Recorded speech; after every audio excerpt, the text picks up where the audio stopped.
You didn't pick up a sheet when you came in. There's some back in the back in the tray.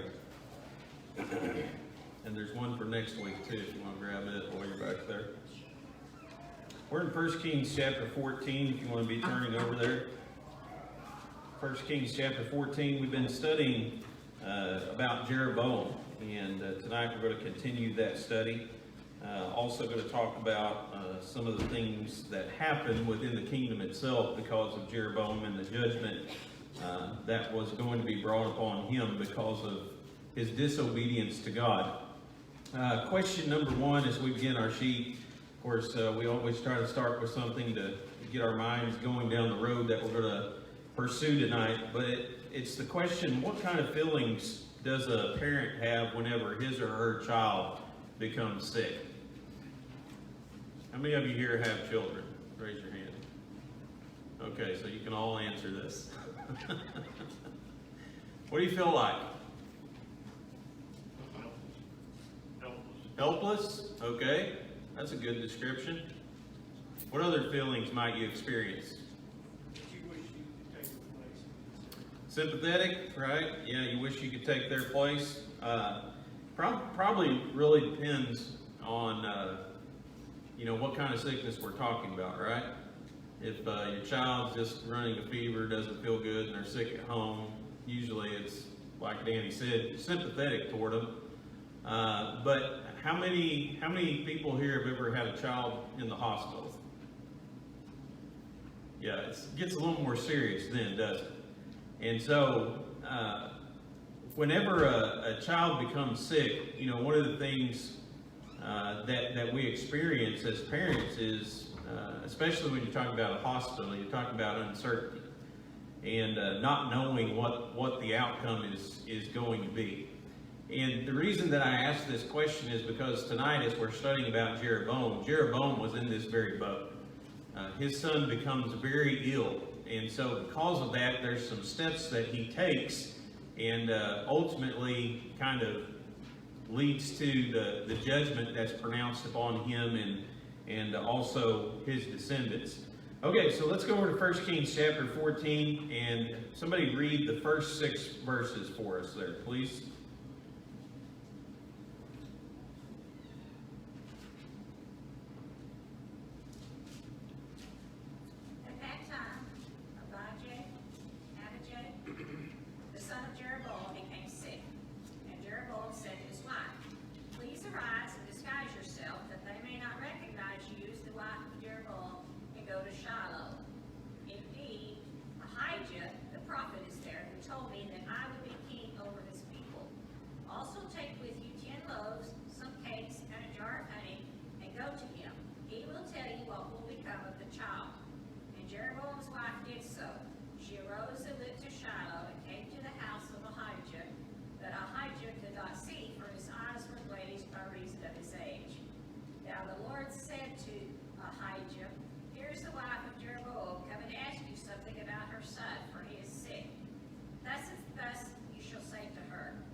Okay, so question number 2 on the sheet is, what misfortune drove Jeroboam to consult a prophet? His son was sick. Yeah, his son was sick. And again, we're not talking about he was just sitting at home not feeling well, right? He was seriously ill.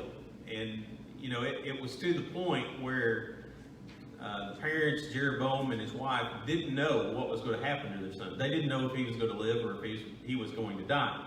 And so he had become very, very ill. And remember something kind of to keep in mind here. Go back to chapter 13 here in 1 Kings. And if you look in verse 33, it says, "After this thing, Jeroboam returned not from his evil way, but made again of the lowest of the people priests of the high places. Whosoever would, he consecrated him and became one of the priests of the high places. And this thing became sin unto the house of Jeroboam, even to cut it off. and to destroy it from off the face of the earth. And so, because of Jeroboam's sin, remember that Jeroboam was afraid that he was in charge of the 10 northern tribes, and he was afraid that if they kept going back to Jerusalem, that their heart would be turned back to Rehoboam. And so he built this false system of worship and set it up. And remember, we studied about a prophet that came we studied last week. He didn't come last week, but we studied last week about a prophet that came to Jeroboam and prophesied about the altar that was going to be destroyed. The bones of the priests were going to be offered upon it by a descendant of David. And remember that he tried to have this man of God arrested because of it. And he also had a prophecy that was undoubtedly going to come and to be fulfilled. And so you think about Jeroboam here. Jeroboam, I think, knows deep down in his heart that his relationship with God isn't in good standing. And so his son falls sick, and I think naturally in his mind he begins to question, well, what's going to happen to this son? And when he's asking that question, what else is he asking? Why would he be so concerned about his son, other than he was his son? Heir to the throne. Yeah, the dynasty, right? His name, his kingdom. So you have to understand the very lineage of Jeroboam is in jeopardy here. And so he's genuinely concerned about what's going to happen. Question number 3 is, what was the physical condition of the prophet Ahijah? Old and blind. Yeah, he was an old man, right? And what happens when you become an old man? I was kind of thinking about this, and all the things probably that I know I do. You may not take them for granted, but eyesight is one of those things. How many people here wear glasses or contacts? Is there anybody who doesn't? Wow, 4 people. 5? Well, you're young. I was thinking, what would life be like without glasses or without contacts? I mean, I've had, since I was in high school, I've had to have some kind of corrective eyewear, and it's just the way that God made the human body. The older that you get, the worse your eyesight gets, right? Worse your hearing gets. All those things deteriorate. And so naturally, here's Ahijah. He's an old man. You'll read about a lot of old men in the Bible who lacked the ability to see very well, and that's just kind of the common course of the human body. How did Jeroboam think he could use this disadvantage of the prophet?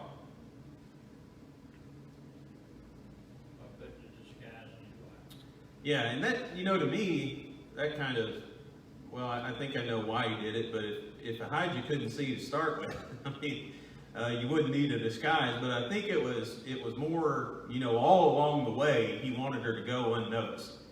And even whenever he sent her to the prophet, the gifts that he brings to the prophet, or she's supposed to bring to the prophet, they're not something that would indicate a royal. They're just very common things that common people would have brought in that day and that age. But basically, Jeroboam thought that he could, because this prophet of God was blind, that he could use deception, to get what he wanted, and that was the answer, the truth, to what was going to happen to his son.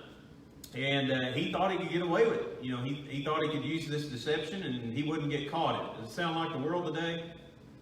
Yeah, there's a lot of people in the world today who think, well, I can deceive this person or I can deceive this company and nobody's ever going to catch me. And so that was kind of the attitude that Jeroboam had. So question number 4 is, how did Ahijah know the identity of this visitor?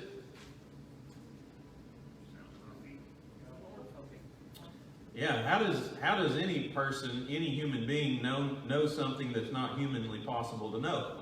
Well, it's through divine revelation, isn't it?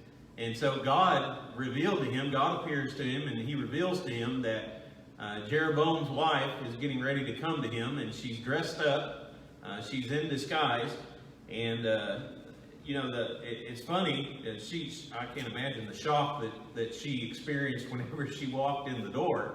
But really, Jeroboam had this elaborate plan to fool all these people, and the only person he really fooled was himself, because he thought he could use this deception and get away with it. So the question number 5 is, why do you think Jeroboam did this? Why do you think he tried to question Ahijah without him knowing he was actually questioning him, or he was the one behind the questions? I think he knew the Lord had the answers, and although he was rejecting it, I don't know why. I mean, he had so many things put in front of him, but we all do. I mean, we come down to the same thing. We know what to do, but we try to hide. Yeah, and you think about it, he had all this. He was the one who created all this, this false system of worship, and he set up all these different priests, and he didn't go to any of them to try to find the answer, did he? And so, to me, that indicates, again, deep down in his heart, Jeroboam knew what he was doing wasn't right. He knew that if he wanted to find the answer to this question, that he had to go to Jehovah God in order to find it. And, of course, why did he choose Ahijah?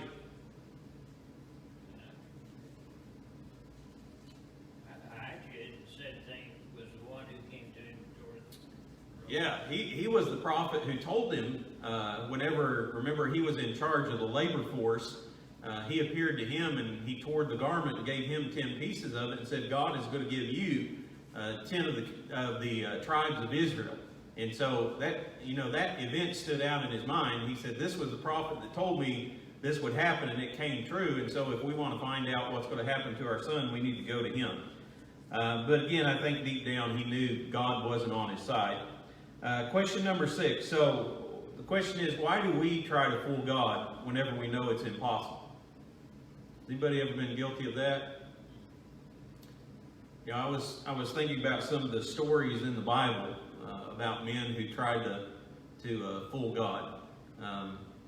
You have the story of Ananias and Sapphira. You have the story of Elisha the prophet.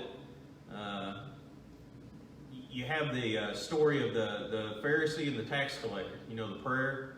And you remember the Pharisee tells God about how good a person he is. All these good qualities that he possesses. Why do people do that? Make themselves feel better about how they're living, what they're doing. Okay. Fool their own conscience, essentially. Yeah. It's never going to fool God, is it? But I think, like Adam said, I think we feel better about ourselves whenever we do something like that, And we want other people to think highly of us, so if we can fool them, I think a lot of times we resort to that. But, it didn't matter what Jeroboam did, and it didn't matter what disguise his wife used. Neither one of them were able to fool God. And neither one of them are able to hide from the judgment of God that's going to happen too. And whenever we think about our dealings with God, and it's not with God, but just alone, but certainly with Him, honesty is always the best policy, isn't it? I mean, because God already knows, and there's nothing we can do and nothing we can say that's going to fool God in any way. And so, you think about the situation, Jeroboam just should have been right up front, shouldn't he? I mean, he wasn't going to fool God in doing these things. Okay, so let's go to verse 7 here, 1 Kings 14. And I've got a pretty lengthy reading here. We've got a little bit of time tonight. Somebody read verses 7 through 14 for us. Go tell Jereboam, thus saith the Lord God of Israel, for as much as I exalted thee from among the people and made thee prince over my people Israel, and rent the kingdom from the house of David and gave it thee, and yet thou hast not been my servant David, who kept my commands and followed me as his heart, to do that only which was right in mine eyes, but hast done evil above all that were before thee, for thou hast gone and made thee other gods and molten images to provoke me to anger, and hast cast me back behind thy back. Therefore, behold, I will bring evil upon the house of Jeroboam, and will cut off from Jeroboam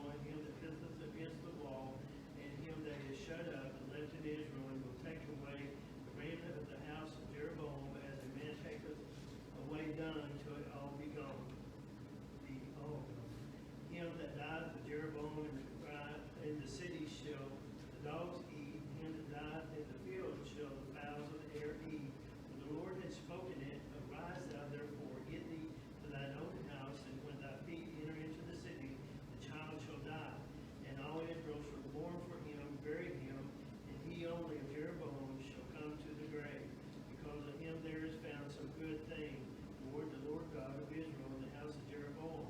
Moreover, the Lord shall rise him up a king over Israel, who shall cut off the house of Jeroboam that day. But wait, even now. But what, even now?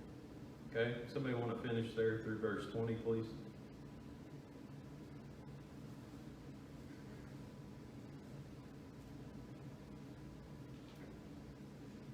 For the Lord will strike Israel as a reed is shaken in the water.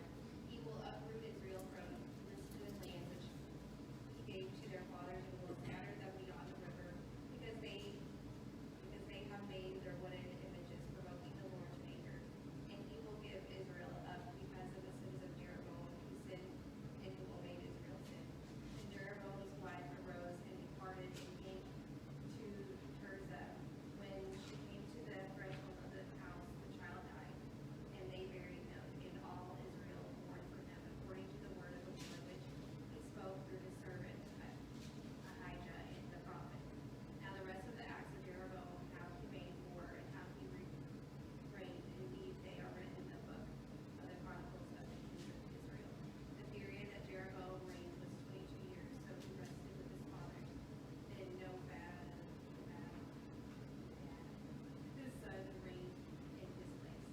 Okay, so he comes, or Jeroboam's wife comes to Ahijah the prophet, and basically Ahijah immediately recognizes her and says, I've got a message from God for you.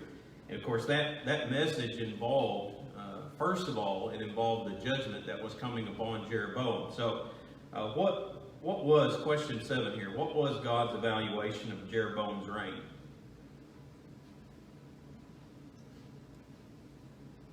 Not good.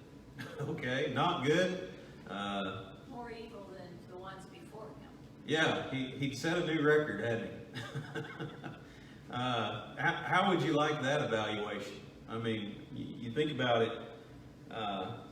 God said you've done worse than anybody that's ever been before you.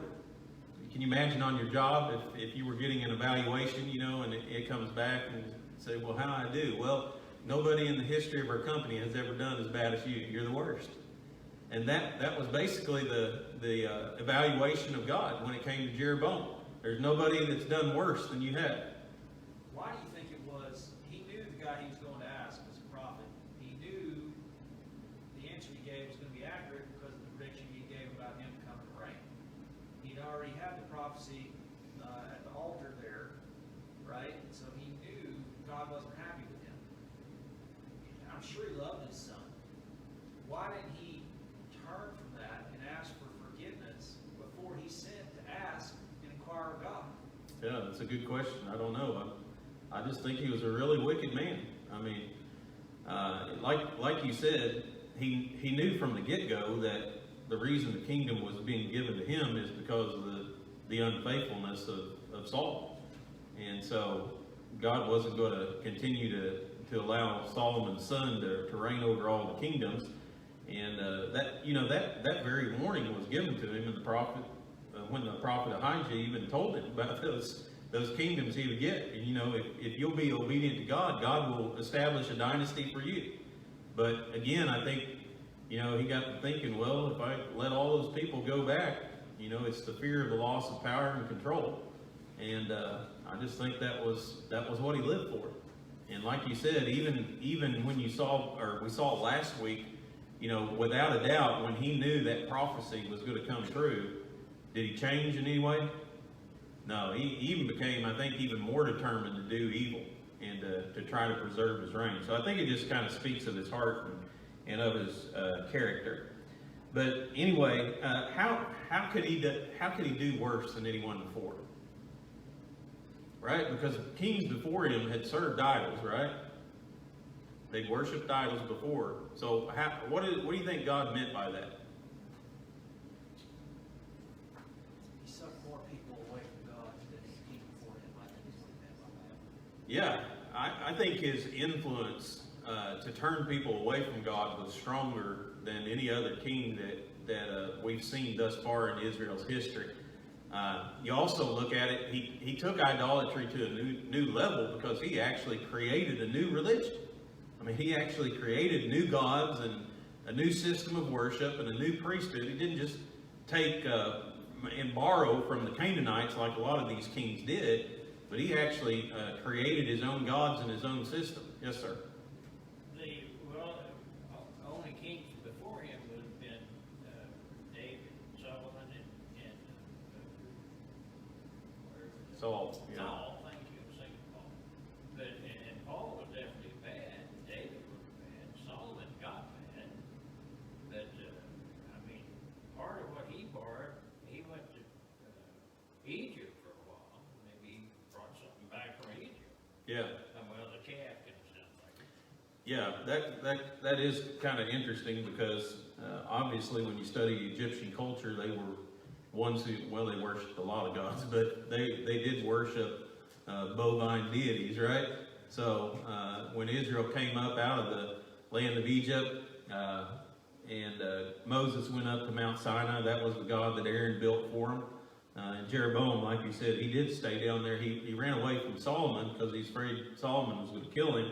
And he did stay in Egypt for a number of years. But it is interesting that the form that he chose for his idols were the same as Aaron made for Israel when they came out of Egypt. So probably not coincidence. But he did take it to a new level. And I think, like Adam said too, the number of people that he influenced. I mean, he influenced the entire northern kingdom to turn away from God. And so he was a very wicked person. I mean, he was a person who obviously knew the truth, but yet he failed to acknowledge it or accept it or follow it in any way.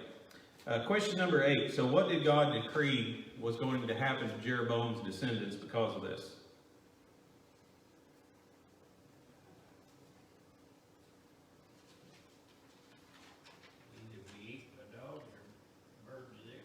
Yeah, every male in his house was going to be destroyed, whether they were a free man or whether they were a slave or a servant. And he pointed out none of them were going to receive an honorable burial.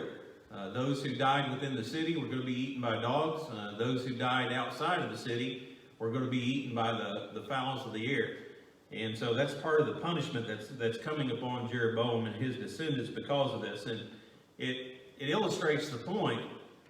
You know, why did all this happen? It happened because of sin, right? Sin is a serious matter with God. And what did it cost Jeroboam and his family? Well, it cost them their lives. You know, and the Bible tells us in Romans 6:23, the wages of sin is death.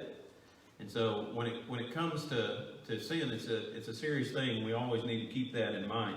No honorable burial, like Dennis mentioned, was going to be given to any of his descendants except for one, question 9.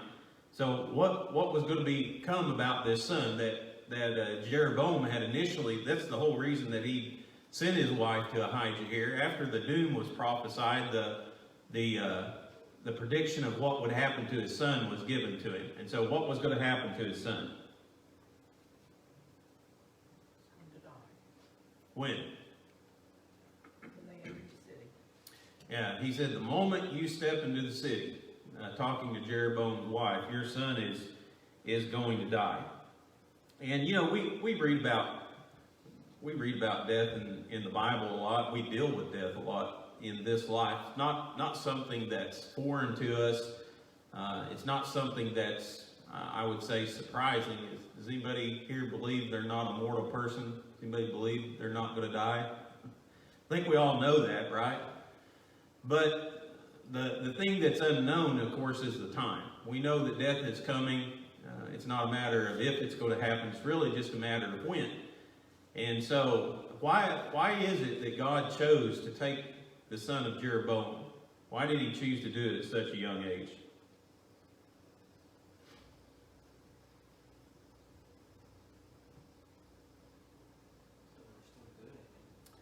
Yeah, there was something good within this child, wasn't there? And so, rather than, I think, let this child grow up under the rule of Jeroboam, and probably Jeroboam turned him into something evil. God said, because there's a good that's found within him, he's going to receive an honorable burial, and he's the only one within the house of Jeroboam who was going to do that.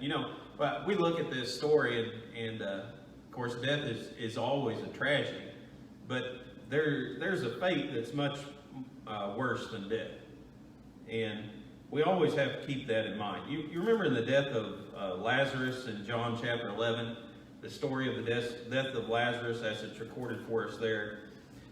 In about verse 4, Jesus hears about the sickness of Lazarus here. And of course his sisters came to him and told him that very thing. But he says this, he says, this sickness is not unto death. What did Jesus mean by that? Didn't Lazarus die? Not permanently. Okay, not permanently. So that it could be arise by God's power that they could see. Yeah, it was done for the glory of God, obviously. But when you think about death, physical death, again, it's a tragedy. It's a punishment that came upon mankind because of sin, and it happens every day. And when you see somebody or hear about somebody young dying, what's the immediate thought? Sadness. Okay, sadness. But there's a sense of, Comfort. You understand it. okay, yes, yes, especially with a child, right? So when a child dies, there's a few things. There's very few lives that you can look at and say for 100% sure this person went here, this person went there, right? But a child who doesn't know any better, who hasn't reached that age of accountability, there's comfort in that. And as tragic as death is, what would have been the worst end, or the worst of the two? To let this man grow up under Jeroboam, this child, when he has this good heart, and let him grow up and be influenced and taught by this evil and wicked man, or to take his life while he was young. So there's things that are worse than physical death. And I think that's often hard to keep in perspective here upon this earth. So do you think that's what his mom was thinking about when she's walking back? Do I? That would be the hardest thing.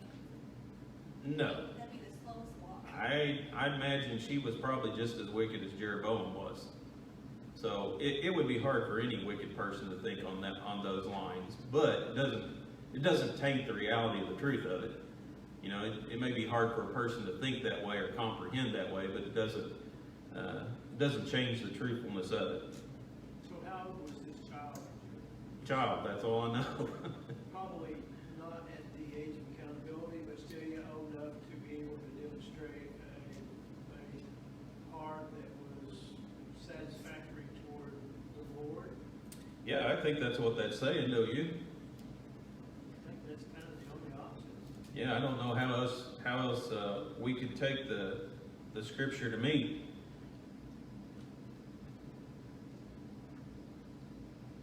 Anybody else? God knows God knows everything. He knows what the future's gonna be. And it could have been a 1-year-old, and he said, this child's gonna have a good heart. I'm not gonna allow this to happen, so I don't know. Yeah, and that's a deep subject in and of itself when we start talking about God knowing these things beforehand. But think about it from God's standpoint. If you know a person is a good person, has a good heart, are you gonna seize them at the right opportunity? Or are you gonna allow them to turn into something bad because of their parent? I mean, it's hard for us to comprehend, but I think God in His infinite wisdom, we can't look at the heart of man and deem good, bad, good, bad, good, bad. God knows, and if a person, even tremendously evil and wicked person. Do you think if God knew that sometime in their future, if he let them live long enough, they're going to change? Do you think he would take them from this life early? It's a deep thought, yeah. Hard for us to comprehend. Yes, ma'am.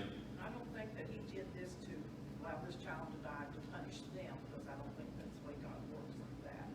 He could have done it any other way. I think you're right, but I think that he spared the child. Yeah. And, I mean, they were all going to die anyway. That was God's judgment on the house of Jereboam. All the male children of his house were going to die. And so this is really the beginning of that, the fulfillment of that. No one else was going to have any honor in a burial of any kind, but this young man was, because there was a good heart that was found toward God. And so that tells you a little bit about how God felt about him and what his standing, I think, was with God. But it is hard to comprehend as a parent, wouldn't it? And hard to accept. So let's see here. Question, where did we get to? So, he's going to ring the bell on us anyway. So here's a good thought. What do you learn if you know this child has good heart? What do you learn about righteous people suffering and dying, even in their youth? Are they immune? Is a righteous person immune to suffering? Is a righteous person immune to death? No. In fact, the both promises that we'll go through. Yeah. So if you read the rest of the story, we're done with Jeroboam. He died. He's moved on. It deals with Rehoboam. Of course, Rehoboam was in charge of Judah. Was he any better than Rehoboam or Jeroboam? Shake your head like this. No. No, he was just as bad. I mean, he was openly wicked. Israel practiced wickedness. They set new levels or new records in Judah. You know, it talks about every high hill, every green tree, there was an idol, there was a shrine, there was a place to worship. And even though they both worshiped false gods, Rehoboam and Jeroboam fought their entire lives against each other.